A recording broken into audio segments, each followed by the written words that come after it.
Good morning, traders. It's 8:02 a.m. Coming at you from Chicago, Illinois. Thanks for joining me again for another Trader Bite. It is Wednesday, the day before Thanksgiving Day here in the U.S. I want to remind you that, let's see, right here, tomorrow is Thanksgiving Day here in the U.S., and Friday's a holiday. It's Black Friday, and I'm not going to be here tomorrow or Friday. It's a 4-day weekend. I'll be traveling. So I'll catch you again on Monday in case you're here. I want to start off the broadcast by by giving thanks to everyone who's here and everyone who's been participating since 2000 and what is it, 8 or 9, since I came on the scene and started speaking to the public from behind the desk of my prop shop, and a lot has happened since, and it's been an incredibly busy year with some changes coming next year that make me more available to just be to get back to my roots of just trading and being online and posting trades and things like that. I'm eager to get back to that mode. So I'm working very hard towards that. Probably going to start around January or so. So that's where we are. Again, thank you for joining in. Thanks for being here and being supportive. Hopefully, you've gained something from listening all these years. You may have noticed that if you've been around, and I know some of you have, for the last 9 years, you probably noticed that it's this. I've followed the same process, looking at the market in the same way for so long, and that it's very consistent. And that's part of what the Trader Bite's for, is to show that you don't have to have anything fancy. There's no need to continuously change things. We do adjust and grow with the market, but there's no need to continuously jump from one thing to the next to the next to the next in order to find consistency in trading. Consistency is very elusive and it's dependent on many factors. Um, it takes a professional trader who is in a prop environment under concentrated focus and mentoring, you know, a year to make the turn to start to see the market and feel comfortable getting into their seat every morning. So under those circumstances, you have everything in your favor, and it's still pretty tough. Um, and so doing it remotely, doing it online on your own, bouncing from place to place to place is even tougher. So just, it's about finding something that you feel comfortable with, an approach that you feel comfortable with, and becoming a master of that approach. That's all it is. You've got to take whatever it is you're using. It doesn't matter what it is. We organize data, we organize the market auction in the form of volume profile with some price action and order flow stuff. That's my ingredient list in general. But for you, it could be fibs, could be moving averages, RSI, CCI, MACD, crossovers, whatever it is. It doesn't matter as long as you see an edge in it and you become a master in it. In my opinion, you end up becoming profitable in it as long as the is in your favor. And the market's not always in our favor. Okay, it goes in and out of favor with every participant. Sometimes it's in favor of the long-term investor, the buy and holder, as it is now. Sometimes it's in favor of a swing trader. Sometimes it's in favor of auction players. Sometimes it's not, and so on and so forth. So it's just one of those things where you need to understand that when times are good, you need to think about uh, stashing away and being prepared for when times are not. And I've seen a lot of traders come in and make just a crap ton of money and end up having to look for a basic job when things go south because they spent all their money. You just got to be smart. It's a lot like athletes, professional athletes. They just blow $20 million a year and then end up having to take terrible jobs later on when they're retired. So in any case, again, I'm thankful for your participation and for you being here. The market stance this morning. Crude oil is in the lead. Crude oil is up 94 cents, trading at 57.77. That's the January contract, followed by the yen. The yen is up a half a percent, up 47 ticks or pips. In gold, the market seems to be allocating to a mix. We're positive in the British pound and the Russell, but we're also positive in gold. It's a mixed bag this morning after new all-time highs yesterday. We pushed the high from 93.50 to 2650, 7 points in the ES, and that's where we topped out. The market did an open rejection reverse with a drive in the morning of about 6.25 points, and then the ground up is expected uh, into that. Measured move, pushed to 600 and a half, and then just sat sideways and finished at the measured move level. That's where the point of control is, and that's where we're trading currently. And so overall, operating as expected. Again, it's a mixed bag today. We got some releases this morning. Initial claims and so on. You can look those up. But coming forward, coming ahead at 10 o'clock Eastern, 9 Central, we have Eurozone consumer confidence advanced for November, expecting negative 0.8. The prior is negative 1.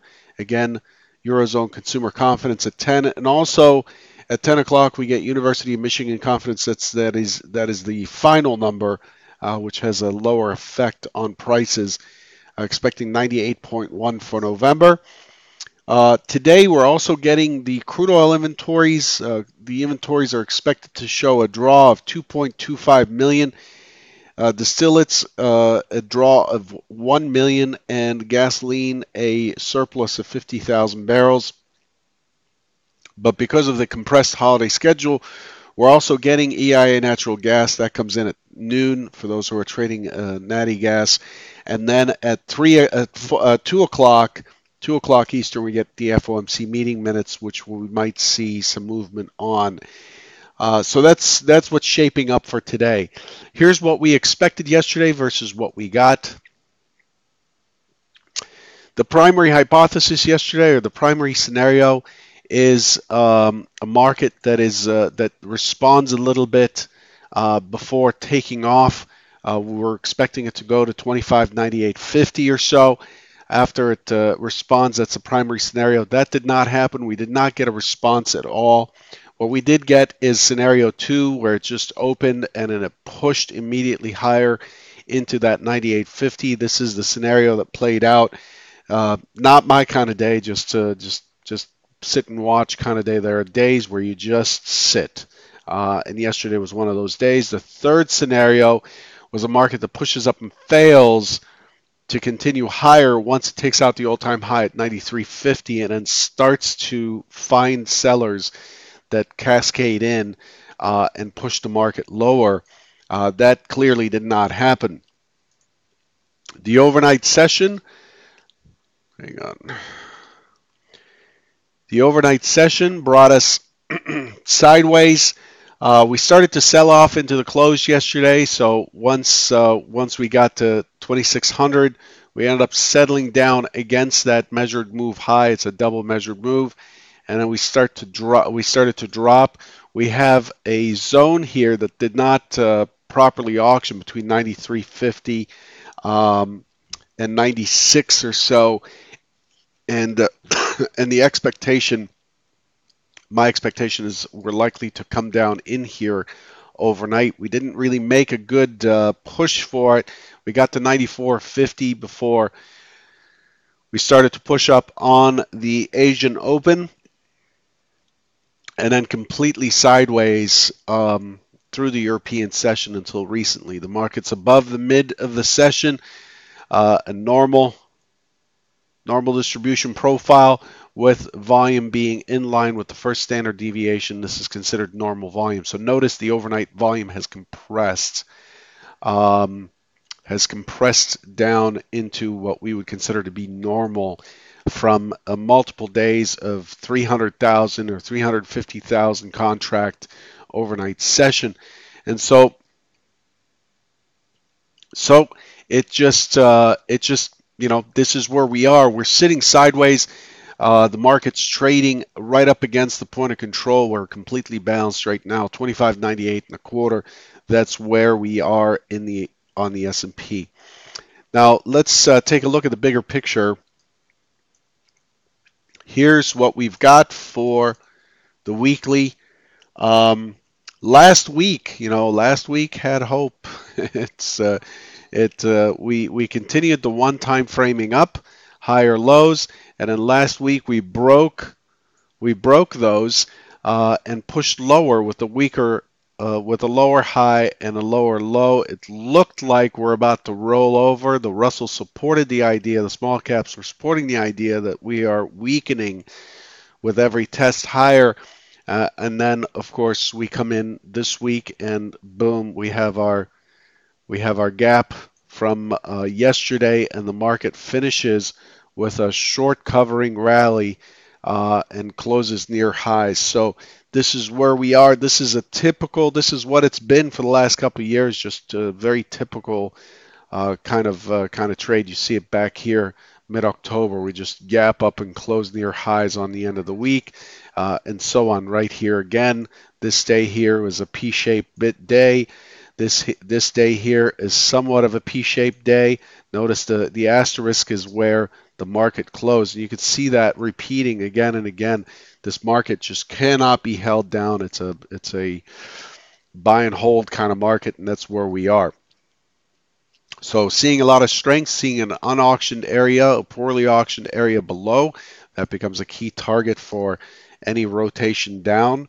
But for now, we really don't have much to play with, at least not in the way that I trade. Okay, there's not much to play with here.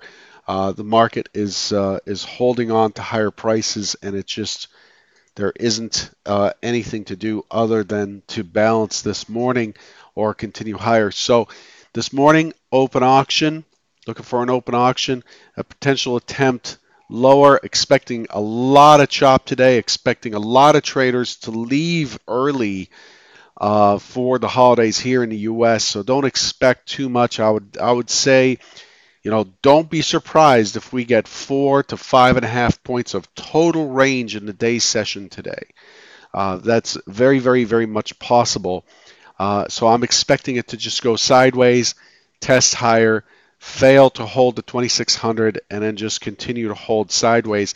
That is the most likely scenario this morning, is just sideways. We're likely to just stay within this value area of about 4 to 5 points for the entire session. I'm not expecting a trend at all. Secondary hypothesis, secondary scenario, open, push through, put in a failed high, and then get an impulse down into the value low area, and then hold steady for a while, and then start to liquidate into the holiday weekend and start to roll over. This is very much possible because the market closes tomorrow at 12, leaves us with 5 hours of no access on the U.S. markets. Same with Friday. Friday closes at 12:15 and leaves us with a couple days of no access until Sunday evening, 5 p.m. being Central Time. So from Friday at 12 all the way through to Sunday is quite a bit of risk. And I'm expecting the market to, because it's near highs, I'm expecting the market to start to roll over and sell off into the holiday. Okay, so those are the two key scenarios that I'm looking for. Um, and again, we still have this area here that's poorly auctioned, and then we have a gap zone below.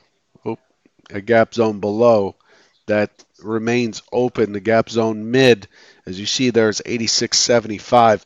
But I don't hold high hope that we're likely to have a 12-point move or something, or or thereabouts to get there. It's just it's very likely to be very choppy, very tight trade. That's it for today. Good luck, and I'll catch you after the holiday on Monday. Remember what I posted yesterday? Make sure, oh, make sure you are doing something to win the day. Okay, make sure you're doing something on a daily basis. I'm going to repeat this every day if I remember. Make sure you're doing something today. If you're going to be sitting in front of the market, make sure you're doing something where you feel like you've checked off a box for the day and you've done something to win the day. Good luck, and I'll catch you tomorrow. Take care.